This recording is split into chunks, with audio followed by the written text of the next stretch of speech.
Linda here again with you from Gumnut Lane Jewellery. This week I thought we'd work on another link. Everybody just seems to love the links, so I thought, well, I'll figure out a few more links. So I've come up with this one. I'll give you a look at it. So I've just strung two together so you can get a better look at it. So that's what we're going to be working on this week. So if you're interested in learning how to make this link, then just stay with me. I'll gather all my supplies together and I'll get back to you.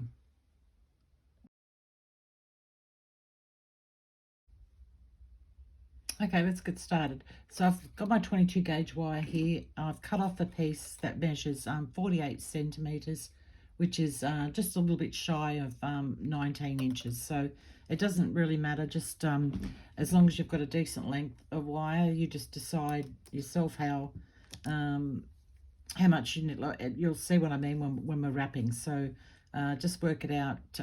What's a comfortable length? Not a comfortable length.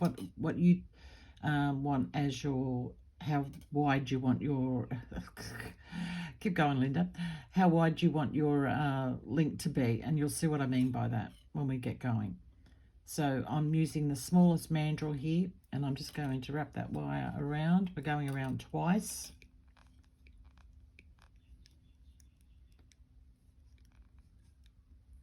Bringing that around and over.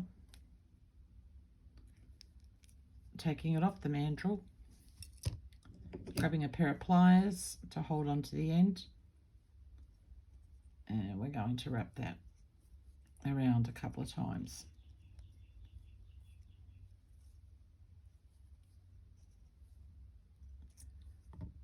And snip off that end.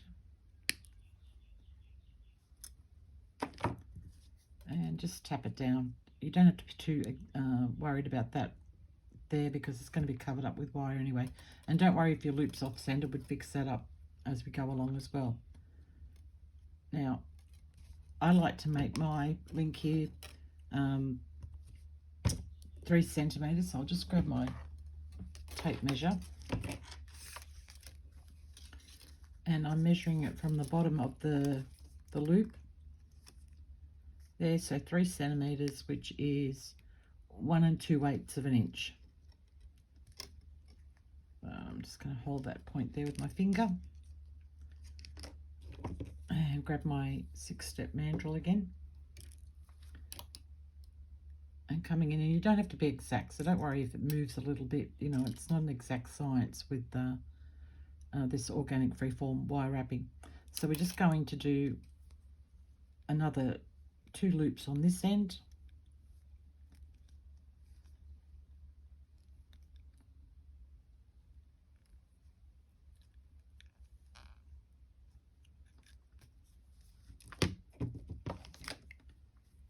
Grabbing my pliers again to hold on to it. And wrapping that around. Just like that. And they're not lined up, the loops, so don't worry about that right now. We're going to fix those up later. So now I find that the easiest way to get this started is to hold on to that loop. Now you're not crushing the loop, you're just holding it gently. Just enough force so that you can hold on to it.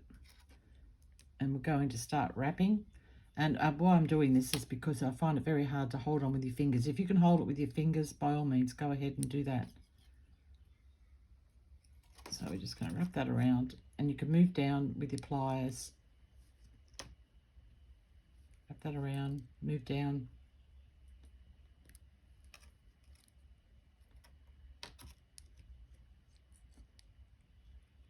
Till we get to the end. Now you want that first wrap around there to be reasonably tight to your the base wire there. So turn this around now, holding on to the other loop, bringing your wire around.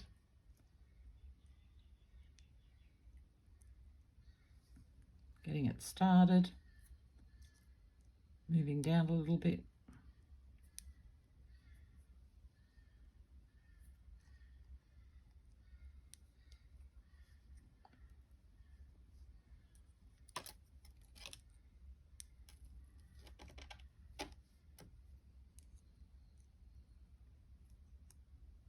So I'm bringing this one in fairly tight as well to the base wire.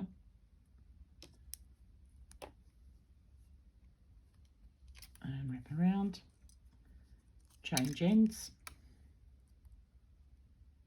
holding on to that loop.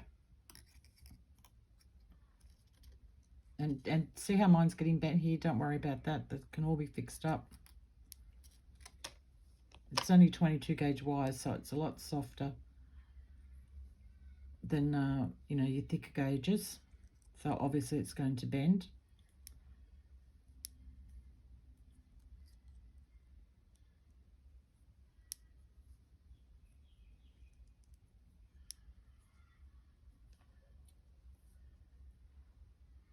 I'm just getting that wrapped around.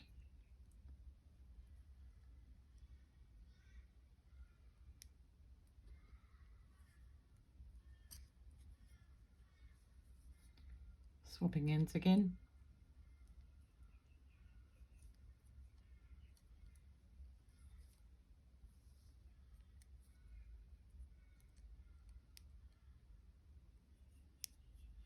And just bringing that wire around.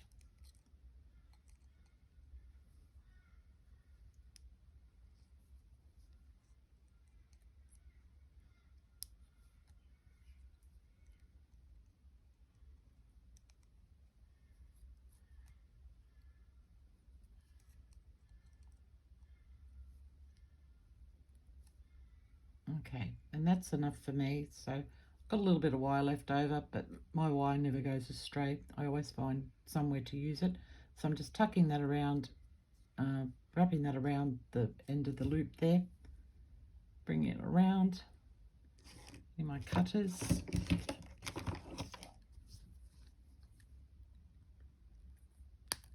Cutting that off.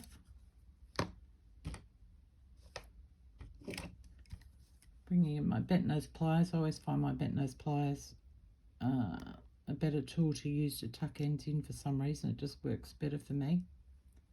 But you use whatever you want. Okay, now we're going to straighten these loops up.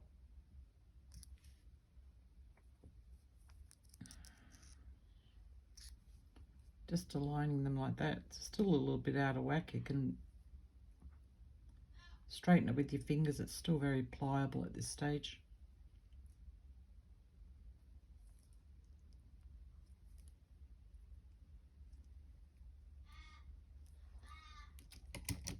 Okay, now if you've got big loopy bits, mine's pretty good at the moment, but if you had, if you've wrapped it and you haven't wrapped it tight enough and you've got like big loops of wire, like you can see a little bit here, but you want it to look a little bit like that. But if you've got big loops, you can come in.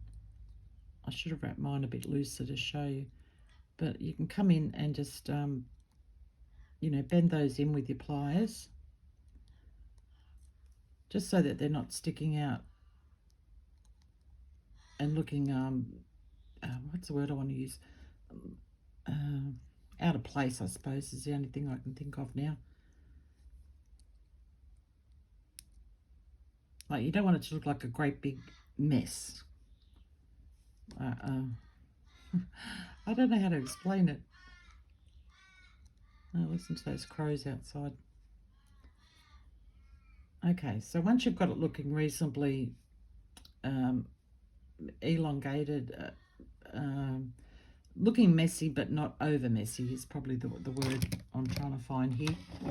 Just grab your bench block and your rubber hammer. Now, if you can't hold on to it with your fingers here on the end, just grab a pair of pliers. Stop it, stomach. And we're going to just, and hold on to it with your pliers, and we're just going to lightly tap it. So we're not taking out all our frustrations out on it. We're just lightly tapping and turning it over and doing the same thing on the other side. Just lightly tapping. And that's just to work harden it. It's a lot firmer now just with those few taps. So I'll get this stuff out of the way. And that's what our little link looks like. And you can, I've got a couple of other ones here to show you. Put them together with a jump ring. I've got some jump rings here. You could put something in between if you wanted to. Just let me see if I got the right size jump ring.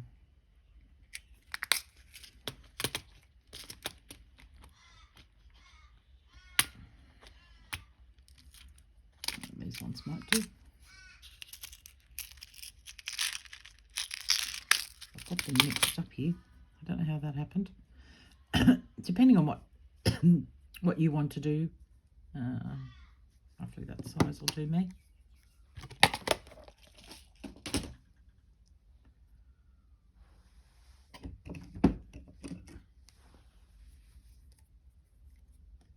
So you could do what I'm doing here, put a jump ring between them, or you could put a bead in between them.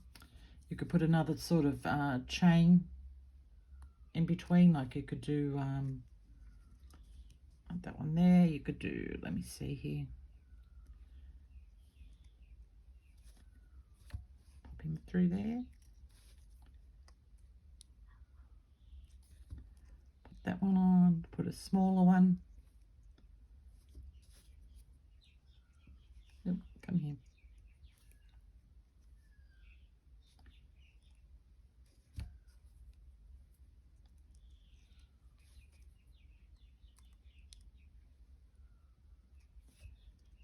So you could just make a different looking link, go a bigger one again. Pop that through. Then a smaller one. I've got another small one, yes, here.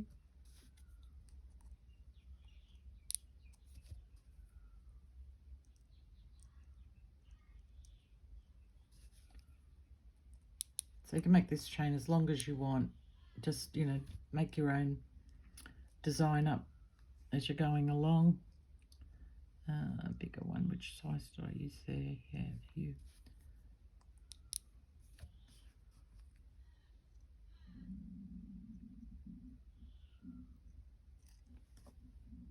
Stop it, stomach. Oh my God.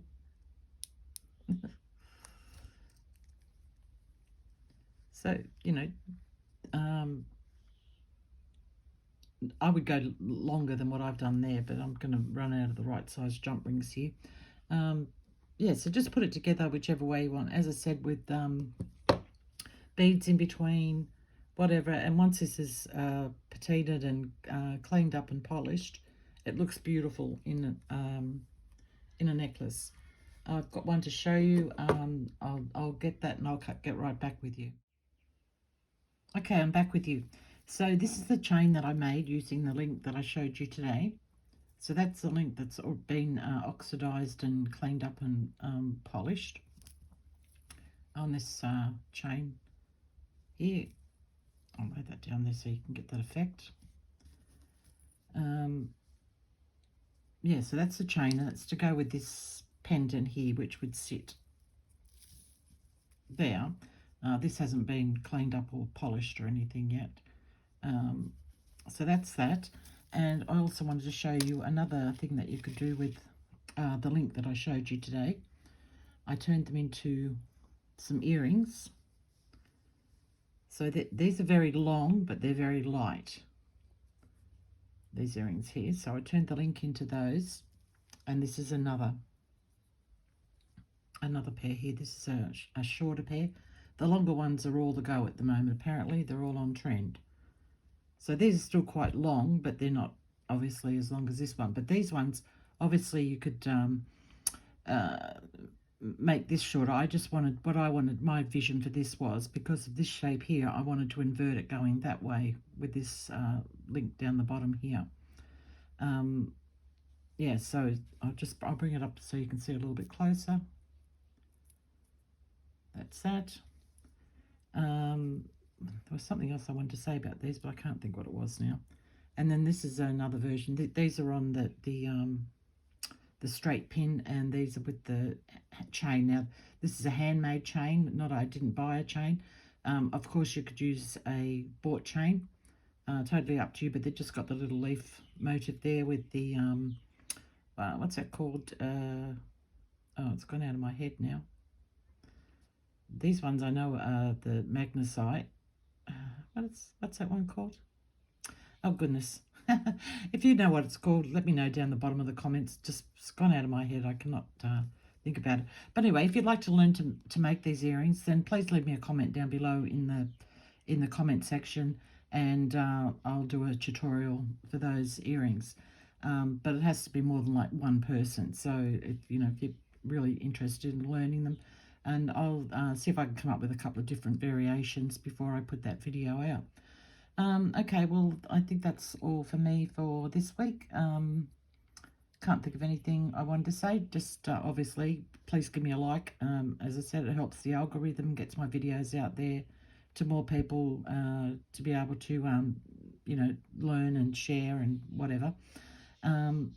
But that's it. So everybody have a good week, and I will catch you all next week. See ya. Bye.